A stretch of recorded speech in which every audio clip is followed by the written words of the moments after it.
Muy bien, a continuación, el doctor Silvio Tatti, doctor en medicina, profesor titular de ginecología de la Universidad de Buenos Aires, director del programa de prevención, diagnóstico, terapéutica y vacunación en patologías del tracto genital inferior y colposcopía, y jefe de servicio de ginecología, Hospital de Clínicas José de San Martín, Universidad de Buenos Aires, director de la carrera de médico especialista en patología del tracto genital inferior y colposcopía, Universidad de Buenos Aires, ex presidente de la Federación Internacional de Patología Cervical y Colposcopía. La presentación será screening primario del cáncer de cuello uterino. Adelante con el video. Gracias por estar con nosotros esta tarde. Vamos a hablar sobre hoy screening primario del cáncer del cuello del útero. ¿Qué debemos saber? Esta es mi declaración de conflicto de interés. Y este es el temario que vamos a desarrollar punto por punto. Incidencia y mortalidad del cáncer de cuello a nivel mundial, de una forma muy breve. Metas de la Organización Mundial de la Salud hacia la erradicación del cáncer del cuello de útero. El Papa Nicolau como estrategia de tamizaje y sus limitaciones. El test de PPH, algoritmo y estratificación del riesgo mediante genotipificación. Nuevas directrices, ya lo que el cáncer del cuello de útero. Y eventualmente vamos a ver algunos estudios locales que hemos hecho nosotros. Al inicio de la presentación, incidencia y mortalidad global por cáncer del cuello de útero. Ustedes ven ahí la incidencia global del cáncer del cuello de útero y como ustedes verán, incidencia y mortalidad van de la mano en el sentido de que esto lo vemos en las áreas menos desarrolladas. A nivel mundial tenemos 569.027 nuevos casos de cáncer del cuello de útero y 311.365 muertes. Les quiero decir que en esto siempre hay un subregistro, básicamente hay un subregistro en China donde no tenemos muy claro todavía qué es lo que pasa. Pero es sí muy claro que muy cerca del 90% de las muertes de cáncer cervical serán en los países de bajos y medianos recursos, con los que tienen limitados recursos para el screening y eventualmente para la vacunación. Argentina se encuentra dentro de las naciones de medianos recursos y como ustedes podrán ver en esta filmina, en Latinoamérica nosotros tenemos una incidencia de 56.187 casos y una mortalidad de 28.318 casos. ¿Qué habla esto? Esto habla que hay la mortalidad, una vez diagnosticado el caso, de la mitad, y habla que la mitad de los casos son estadios 3 y 4, o sea que son estadios muy tardíos. A diferencia de, ustedes ven Oceanía, por ejemplo, o ven Norteamérica. Si ustedes ven Norteamérica, el ejemplo es muy concreto, 15.000 versus 5.000, es decir, se muere un tercio. Pero tenemos nuevos objetivos y el 17 de noviembre del 2020, en plena pandemia, la OMS lanzó la iniciativa hacia la erradicación del cáncer del cuello de útero. Visión Un Mundo Sin Cáncer Cervical. Un mundo sin cáncer cervical implica que lleguemos a una incidencia de 4 por 100.000, es decir, eliminar absolutamente el cáncer cervical es imposible. Es decir, que haya un objetivo menos de 4 casos por 100.000 mujeres año. Y esta estrategia está basada en un trípode y un logro dentro de 10 años. Muy optimista en mi punto de vista, muy optimista, muy pesimista si seguimos haciendo exactamente más de lo mismo. ¿Qué implica? El trípode, 90% de niñas menores de 15 años vacunadas. En Argentina, no en épocas pandémicas, lográbamos un 75%. Un 70% de las mujeres tamizadas con test de VPH, con un manejo clínico apropiado. Esto es sumamente importante. Porque, digamos, podemos lograr una cobertura de tamizaje del 70%, pero no hay que tener un test positivo, hay que tener un test positivo, una valoración positiva, que se llama triage, que viene del francés, que es evaluación de la gravedad del cuadro y un manejo clínico apropiado. Los casos diagnosticados deben ser tratados. Y por tanto, el 90%, la tercera pata, de las mujeres diagnosticadas con cáncer de cuello deben recibir tratamiento. El SIN3 debe recibir tratamiento y el cáncer de cuello estadio 1 o estadio 4 debe recibir tanto tratamiento quirúrgico, radiante o paliativo. Entonces, ¿cómo estamos? La vacuna de HPV no reemplaza la detección del cáncer de cuello de útero. Mágicamente nosotros ahora estamos esperando la vacuna contra el COVID, pero claramente va a ser un enorme esfuerzo, y ustedes verán el enorme esfuerzo mundial que está costando. La vacuna para el VPH, que tardó 10 años en desarrollarse y se lanzó en el 2006, estamos a 14 años, no hay ninguna novedad, que también están viendo que está costando mucho en muchos países y que tenga una buena cobertura vacunal. De hecho, en los Estados Unidos no supera el 50%. Entonces, en los países en donde se introduce la vacuna contra el VPH, es posible que sea necesario desarrollar o realizar los programas de detección. Y esto es lo que sucede claramente en la Argentina. O sea, no sucede. Si nosotros vemos qué ocurrió a partir del año 2000, fíjense que muchos países han empezado con México, al cual nos podríamos parecer, o Ecuador, o podríamos no parecernos como Sudáfrica, en donde la curva sería totalmente estable. Serían como países muy desarrollados, con un seguimiento muy claro de su población, como Suecia, tienen desde el 1970 una curva en descenso con prácticamente una erradicación del cáncer cervical a niveles realmente ponderados. ¿Es posible? Sí, es posible. Ahora, ¿cómo estamos manejando mayoritariamente el cáncer y en nuestra práctica clínica? Es lo mismo ejercer en los Estados Unidos que ejercer en la Argentina. Si nosotros tenemos una citología de Papa Nicolau y es negativa, vamos a un Papa Nicolau rutinario, que en algunos casos es anual, y en el programa argentino es trianual.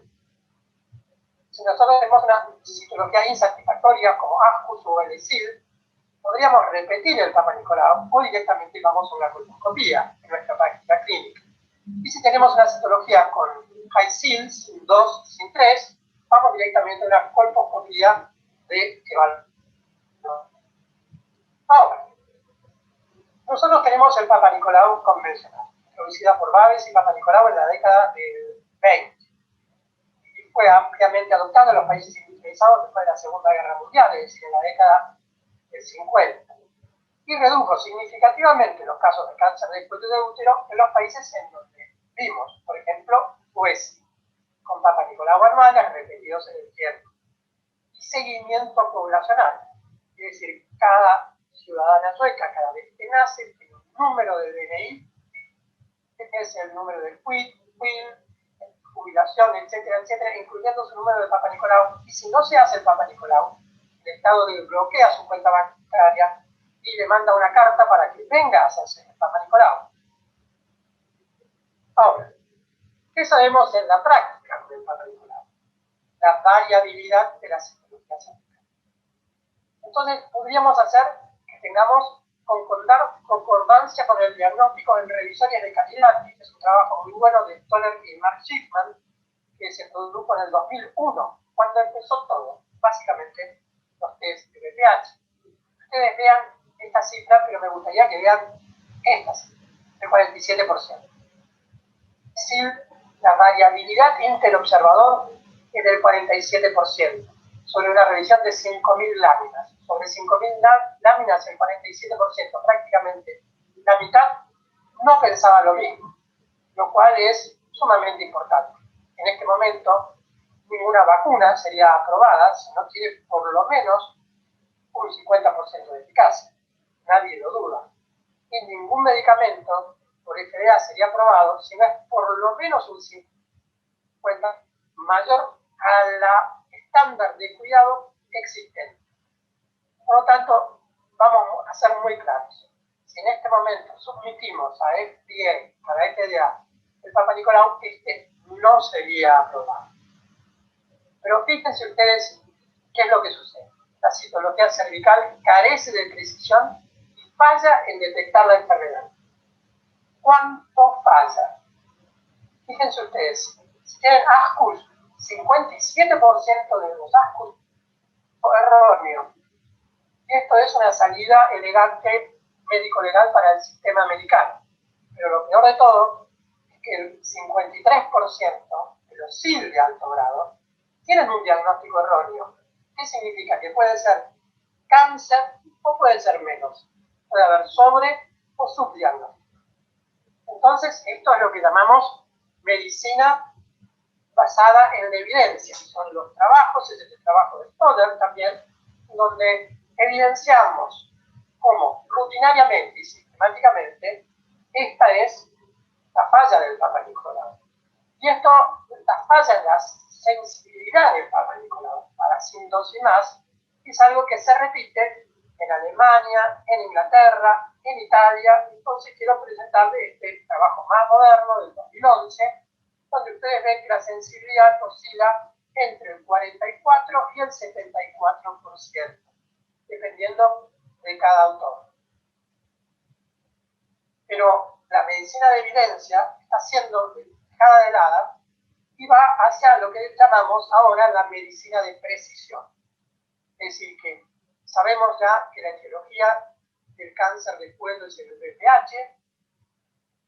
Desarrollamos modernas técnicas que hemos estudiado en estos últimos años.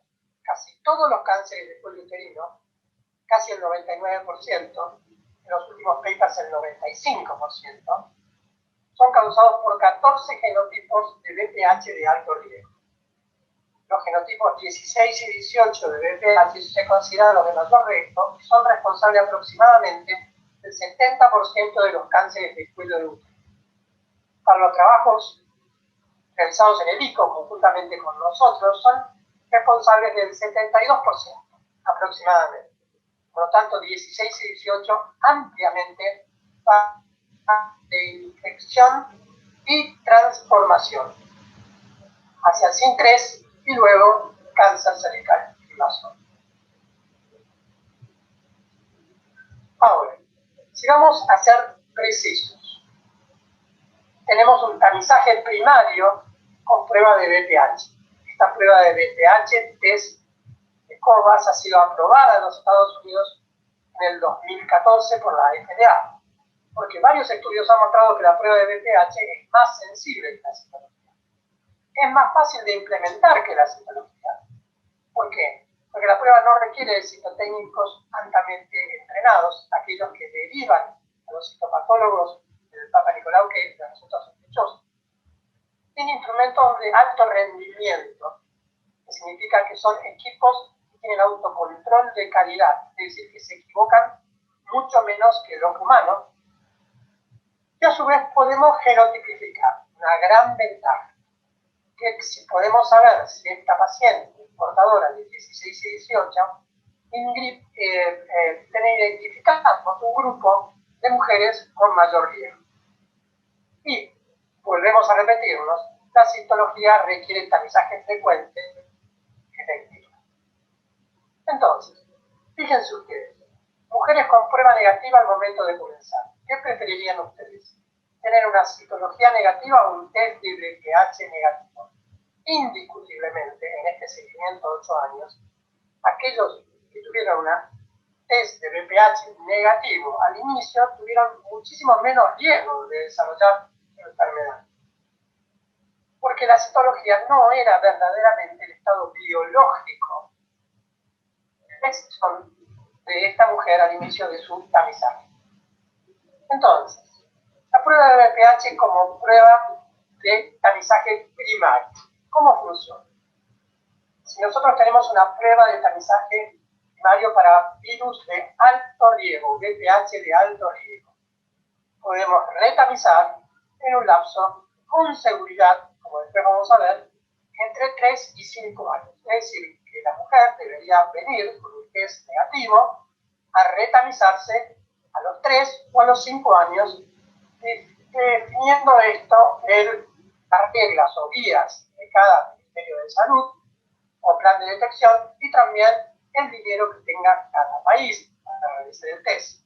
Ahora, si tenemos un VPH de alto riesgo positivo, podemos hacer una prueba de triaje que nosotros definimos previamente como prueba de valoración. ¿Y esto cómo empezó? Empezó con un test de VPH positivo y un cotest. El cotest era el Papa Nicolau, porque nosotros dijimos que el Papa Nicolau no es sensible, pero sí es específico. Es decir, que cuando es positivo nos dice acertadamente lo que la paciente quiere. ¿Cómo vamos en la Argentina? Con un test de VPH directamente a la colposcopía, y esto es una cuestión de costos. En los Estados Unidos una colposcopía oscila entre $250 a $400, en la Argentina el número varía según la cotización del dólar y no se acerca a los $10 seguramente. Entonces, tamizaje primario. Vean ustedes, tenemos dos tipos de cáncer de cuello. El cáncer de tipo epidermoide, el 70% son 16 y 18. Después vienen otros tipos, como 52, 45, 31, 33. Y tenemos el adenocarcinoma. Fíjense cómo el adenocarcinoma, la proporción de 18 se incrementa, pero se incrementa dentro del campo de la genotipificación. Es decir, que por más que tengamos dos tipos histológicos de cáncer, epidermoide o adenocarcinoma, es muy claro que el test de VPH con genotipificación lo diagnostica.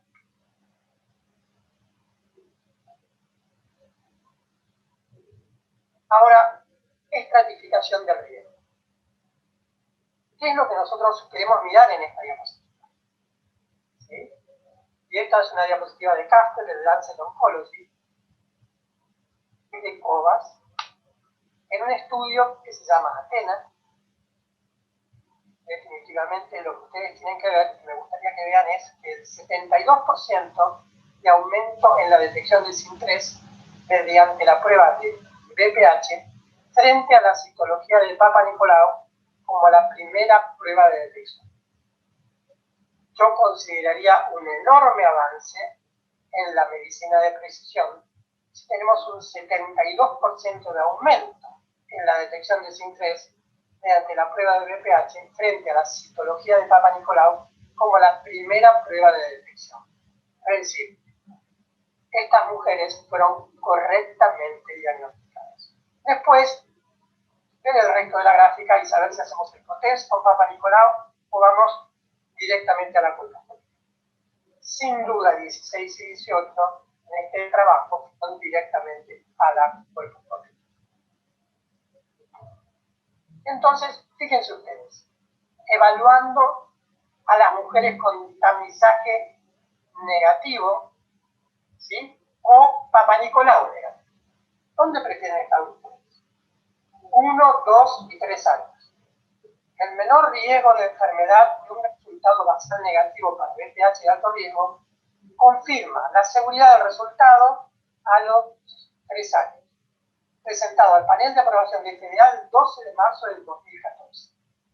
Este resultado tan y que duplica al Papa Nicolau negativo 0,34 contra 0,78 para SIM3 hizo que este panel de FDA aprobara definitivamente el test de Covas para el tamizaje primario del cáncer del cuello de útero, con una tasa de riesgo acumulado, donde nosotros le podríamos garantizar a esta mujer que por los próximos 3 años no va a tener absolutamente nada. No va a tener estrés. Entonces, también deberíamos saber cómo es la estratificación del riesgo. De la genotipificación modificación en mujeres mayores de 25 años y el riesgo acumulado. Si nosotros empecemos por la curva basal, nos da negativo para Chile.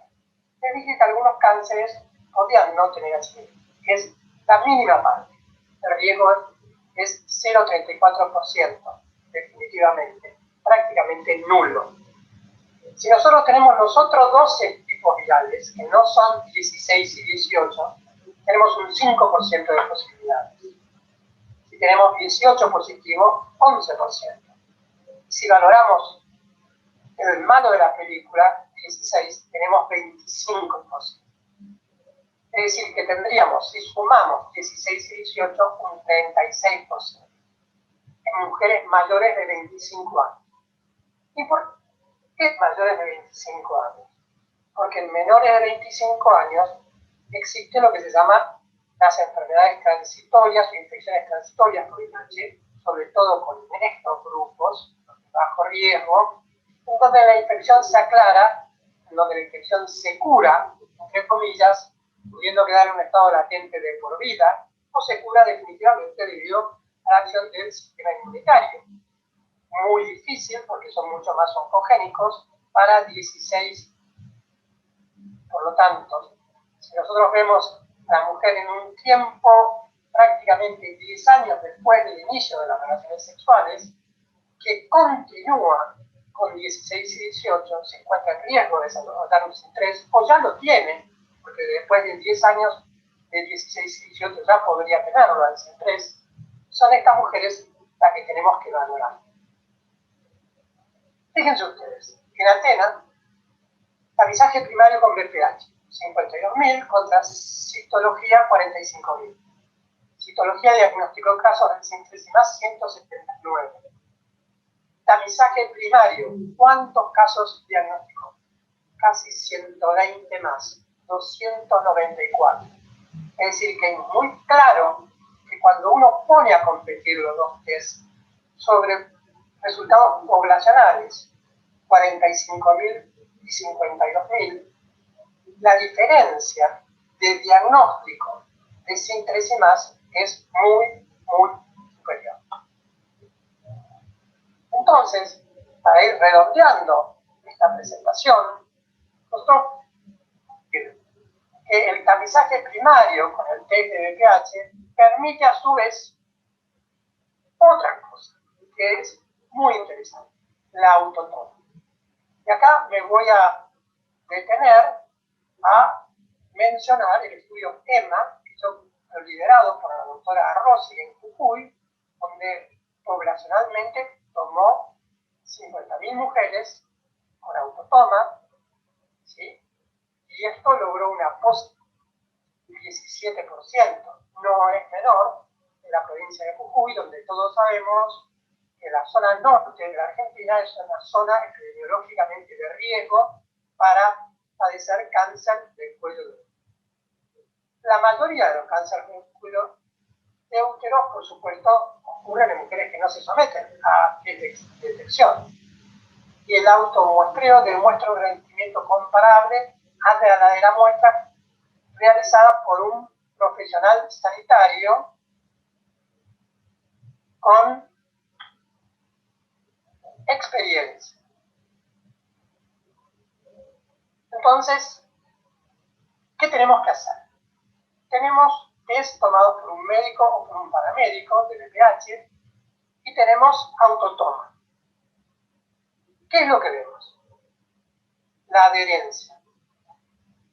La adherencia de la población, en este caso mujeres, el 29 al 32% devolvieron el dispositivo de autotoma por correo para realizar la prueba.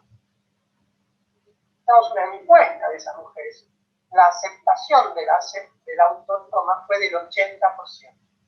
Es decir, que la autotoma en estas poblaciones y en toda la población en general es muy, muy importante. Definitivamente, la autotoma probablemente en algún grupo poblacional sea el futuro. Pero esta autotoma tiene que ir acompañada de la cobertura de esta mensaje. Y acá está nuestra gran falencia, que incluye lo argentino. La cobertura de los países desarrollados es del 63% y del 19% en los países en desarrollo. Fíjense ustedes, un costo efectivo si la tasa general de detección y participación aumenta entre un 4 y un 6%. ¿Con respecto a qué? Con respecto al compromiso.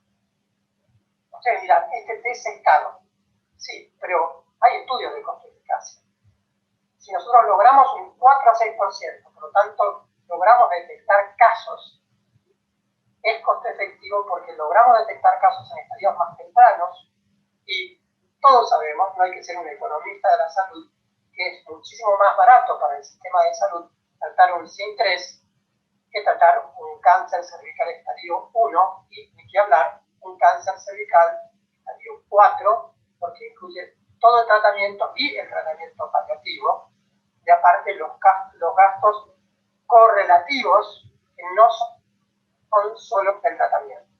Por lo tanto, no es una forma enorme el costo que nosotros estamos afrontando por generar estos test de BPH si logramos que la participación aumente solo un 4 a 6%, lo cual con una buena propaganda y adherencia por parte de los pacientes es fácil de lograr. Actualización. Entonces, ¿hacia dónde vamos? Les quiero mostrar esto del 30 de junio del 2020, del American Cancer Society. Nos tenemos que fijar en la American Cancer, y a veces nos tenemos que fijar, porque el mismo cáncer del cuello que sufren las americanas lo sufren los argentinos.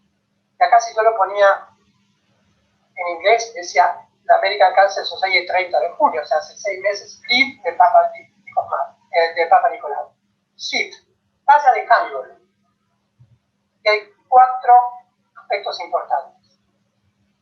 La estrategia de detección de elección debe ser la prueba primaria de BPH cada 5 años. Ya no hagan más el Papa Nicolau. La edad recomendada para comenzar la detección es de 25 años en lugar de 21 años. Costo eficaz. La prueba de BPH, así como la prueba simultánea o la citología, son aceptadas cuando no se dispone de test de BPH. Se recomienda a partir de los 25 años en lugar de los 30 años. ¿Qué es lo que pasa? Inicio precoz de las relaciones sexuales sin SIN3 a los 25 años. Y es lo que nosotros vemos. Nuestra edad promedio ahora para SIN3 en el hospital de clínicas donde trabajo es de 27 años y como estamos viendo también población adolescente, estamos seguros que en 2 o 3 años vamos a estar en una edad promedio de 26 5 años, es decir, que vamos a necesitar estar en el inicio del tamizaje a los 25 años en Argentina. La directriz es transitoria, es decir, que las opciones de detección con pruebas simultáneas o citologías deben eliminarse una vez que el acceso completo y sin barreras a la prueba de BPH para la detección de cáncer de cuello esté disponible. Es decir, que la American Cancer Society, y esto tiene un valor legal, dice, deje el Papa Nicolau que tiene disponible el test de BPH. También lo dice, y no quiero molestarlo con esto, el Instituto Nacional del Cáncer. Entonces, para esta presentación, me gustaría que vean este estudio local en proceso de publicación. Lo terminamos el 20 de marzo del 2020, es decir, el último día decretada la cuarentena en Argentina, sobre 1.015 pacientes entre 25 y 65 años, como les dijimos, ¿sí? Con el test de COVAX, porque tiene mayor sensibilidad, tiene alto valor predictivo negativo, es decir, que los pacientes no lo tengan a ninguna lesión, tiene la posibilidad de la autotoma, tiene la lectura automatizada inmediatamente. No fue ninguna sorpresa lo que logramos, simplemente que vamos de la evidencia a la precisión. Y vean ustedes, sobre 1.015 pacientes, el test de BPH fue negativo en el 89%. Con lo cual, al 89% eventualmente no habría que haber hecho absolutamente nada. Y el positivo fue del 11%. La Hospital de Clínicas está en el centro de la ciudad de Buenos Aires, definitivamente, por lo tanto difiere un poco de la epidemiología de Jujuy, pero si nosotros vemos sobre la población, fíjense ustedes, sensibilidad para 16 y 18, 88%, especificidad 98%, otros tipos, sensibilidad, o sea, los 12 tipos restantes 83%, especificidad 89%, y en el mismo momento a esta paciente le hacíamos el Papa Nicolau, porque queríamos saber nosotros qué era lo que sucedía. Papa Nicolau, ascus o más. Sensibilidad 50%. ¿Recuerdan al inicio de la clase que les dije, de la exposición, perdón, que si sometíamos a FDA al Papa Nicolau no superaría el panel de evaluadores? 50%, ascus o más. Pero cuando lo detecta, la especificidad es buena, 98%. Ahora, si nosotros sin 2, sin 3 o carcinoma, ¿qué es lo que verdaderamente nos interesa para erradicar el cáncer de cuello de útero, tratar las lesiones malignas y eventualmente sí, por un compromiso, tratar a las pacientes con cáncer? La sensibilidad fue solo del 42,86%. Muy baja, en las mejores manos, estandarizada la técnica de extracción, estandarizada la técnica de extracción, estandarizada la técnica de tinción y estandarizada la técnica de visualización del Papa Nicolau por un panel compatente de... ¿Por qué digo panel compatente, compuesto de patólogos de excelencia? Porque la especificidad, una vez detectado el caso, fue del 99,8%. Es decir, que fue muy bueno, simplemente que hubo un desbalance enorme en la capacidad de detectar los casos. Y estos son los casos que nos preocupan, estos son los casos que se van, en donde nosotros le decimos, está todo bien, señora, y está todo mal. Les agradezco mucho por haberme escuchado y quedo, por supuesto, a disposición de ustedes para las preguntas. Muchas gracias.